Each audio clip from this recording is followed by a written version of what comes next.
Hi Thursday evening எல்லோரும் எப்படி இருக்கீங்க? ஆஃப்டர்நூன் போல் மழை வந்ததே தெரியலைங்க. நானும் என் ஹஸ்பண்டும் ரிங்ஸ் ஆஃப் அவர் சீரீஸ் பார்த்துட்டு மறந்துட்டோம். ஸோ அதுக்கப்புறம் தான் பால்கனியில் இருக்கிற துணியெல்லாம் எடுத்து வச்சேன் நான். லீவு விட்டாங்க, விகானா குப்பை மாதிரி போட்டு வச்சுருக்காங்க ஹாலெல்லாம். ஸோ அதெல்லாம் எடுத்து ஓரத்தில் வச்சிடலாம் அப்படின்ட்டு புக்கு ஸ்கெட்ச் பாக்ஸ் எல்லாம் அந்தந்த இடத்துல எடுத்து வச்சுட்டு ஹாலையும் நான் கூட்டியும் விட்டுட்டேங்க. ஸோ என் பையன் கொஞ்சம் நேரம் விகானா கிட்டே கொடுத்தா விளையாண்டுட்டு இருப்பா விகானா அவன் கூட அப்படின்ட்டு அவங்ககிட்ட கொடுத்துட்டு இருந்தேன். ஸோ அவன் நல்லா ப்ளே பண்ணிகிட்டு இருந்தா.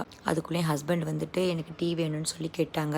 என் ஹஸ்பண்டுக்கும் அம்மாக்கும் அப்படியே டீ போட்டுட்டு விகானா ஸ்கூல் போனாலும் தண்ணி குடிப்பாங்க. வீட்டிலேருந்து தண்ணியே குடிக்கிறதில்ல. அவளை தண்ணி குடிக்க வைக்கிறது ரொம்ப கஷ்டமாக இருக்குதுங்க. ஸோ அவள் தண்ணி ஊற்றி கொடுத்துட்டு தீபாவளி வேறு வருது இல்லைங்களா, இப்போ தான் கிச்சன்லேருந்து நான் ஸ்டார்ட் பண்ணுறேன். சரி கொஞ்சம் இந்த கீபோர்டெல்லாம் க்ளீன் பண்ணி வச்சிடலாம் அப்படின்ட்டு. கீபோர்டு இருக்குது, வாங்கி வச்சுருக்காங்க, ஆனால் யூஸ் பண்ணுறதே இல்லைங்க என் ஹஸ்பண்டு. ஸோ கீபோர்டெலாம் தொடச்சி எடுத்துகிட்டு அப்படியே இந்த செல்ஃப் போட்டிருக்கிற கவரெல்லாம் க்ளீன் பண்ணிட்டேங்க. ஸோ பிடிச்சிருந்தா சப்ஸ்கிரைப் பண்ணி